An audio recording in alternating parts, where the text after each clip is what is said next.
60 సంవత్సరాలు రాగానే గొప్ప కాదు. దేవునికి ఎన్ని సంవత్సరాలు ఇచ్చావు? కొంతమంది 80 సంవత్సరాలు, దేవునికి ఎన్ని సంవత్సరాలు ఇచ్చావు? నీకు 80 సంవత్సరాలు నిజమే, దేవునికి ఎన్ని సంవత్సరాలు ఇచ్చావు? లెక్క అడగడా?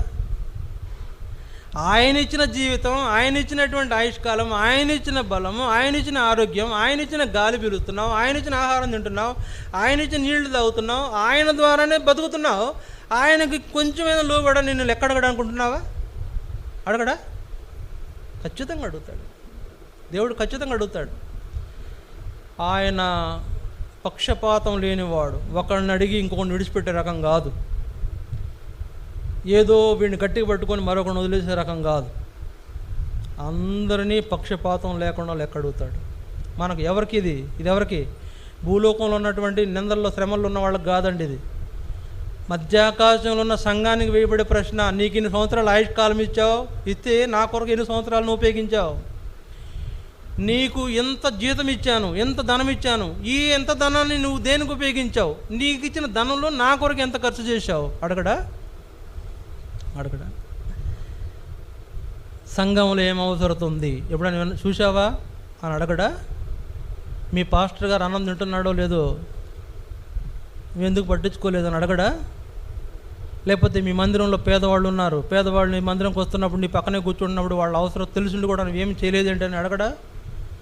అనేకులు బలహీనలైన వారు ఉంటున్నారు, వారిని ఎందుకు బలపరచలేదంటని అడగడా? ఖచ్చితంగా అడుగుతాడు. ప్రతిదీ లెక్క అడుగుతాడు. ఒక్కటి కూడా మనకంటే అడగడానికి ఓపిక లేక మనం మానేస్తాం కొన్ని సంగతులు. ఆయన అదేం లేదండి, మొత్తం అడుగుతాడు. నీ బాడీని మొత్తం స్కాన్ చేస్తాడు, నీ కోడ్లన్నీ డీకోడ్ చేస్తాడు, నువ్వు రాసిన రహస్యాలన్నీ డీకోడ్ చేస్తాడు. ఆయన దగ్గర దాచడం కుదరదండి, ఆయన దగ్గర దాచడం కుదరదు. ఆయన అంతరంగంలోని రహస్యములను వెలుపడికి తీసుకొచ్చేవాడు. హృదయంలో రహస్యాలను వెలుపడికి తీసుకొచ్చి మనకే చూపిస్తాడు. ఇదిగో నీ రహస్యం, వీడియో చూపించినట్టు చూపిస్తాడు. వీడియో మందిరంకి వెళ్తావు కానీ నాకు తగినట్లు నువ్వు లేవు అని చూపిస్తాడు.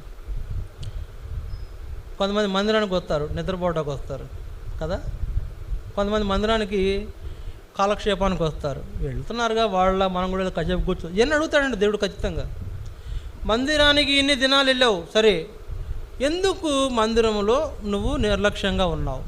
వీళ్ళందరూ రేపు ఆయనకు లెక్క చెప్పాల్సిన వాళ్ళుగా ఉన్నారు కనుక మనం జ్ఞాపకం చేసుకోవాలి ప్రియులారా. లెక్క చెప్పడానికి మన దగ్గర ఏ సాకు లేదు, అప్పుడు ఏ కారణం చూపించలేవు. అసలు ఆయన ముందు నోరెత్తడానికే ఛాన్స్ లేదు. లోకంలో